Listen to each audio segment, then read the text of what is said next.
শালা ইউটিউব দেখি আসলাম ফ্রি ফায়ারে আসে দেখি ভাইরে ভাই অন্য রকম কাহিনী কথা কি বলবো ভাই। গেলাম তো মাঠে, শালা ওই হালাবো চিকন আলী আমার লোক সব শুরু করে এই মরে নাই নিমি কি খাইছে না খাইছে ভাইরে। ওই আগে ডায়লগ পড়ে গেল, এনিমি মরে না ও মাগে, এত গুলি করি মরে না মাগে। শালা এনিমি গুলি করি এনিমি আমার মরে না ও মাগে। মনে হয় সরে গোস্ত খাইছে ও মাগে। শেষ পর্যন্ত কি চুরি করছে ও মাগে।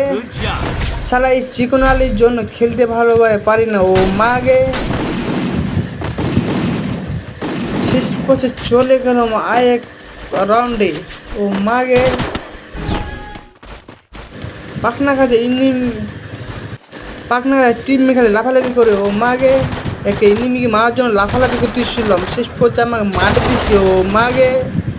সারা টিমমেট আমার বাঁচাতে আসে ও মাগে, আমার টিমমেটকে ও মারে দিচ্ছে ও মাগে। শালা মাথা আমার গরম হয়ে গেছে ও মাগে। শালা এনিমিকে মারার জন্য অনেক পরিকল্পনা করি ও মাগে, কি করবো না করবো বুঝি না ও মাগে। শালা চলে গেল অনেক কষ্ট করে লাফালাফি করে সামনে, কিন্তু এনিমি পাই না। কিন্তু এনিমি একটা গন্ধ পাইলাম যে এনিমি অনেক সাহস করে সামনে গেল মাগে। এনিমি না এনিমি দেখি একটা এনিমি ও মাগে। এনিমি ভয়ে আমি পালাই আসতেছিল ও মাগে। শালা এনিমি আমার জান ছড়ে না ও মাগে। শালা এনিমিকে মারি দিছি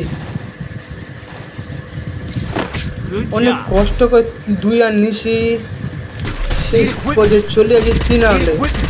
সারা পাখনা রাজা ওই চিকন আলী আমার গুরুয়াল দিয়ে শেষ পর্যায়ে আটকাই দিছে ও মাগে। আমার মনে রাগ উঠতেছিল, শালা চিকন আলীকে পাইলে কি করবো মাগে।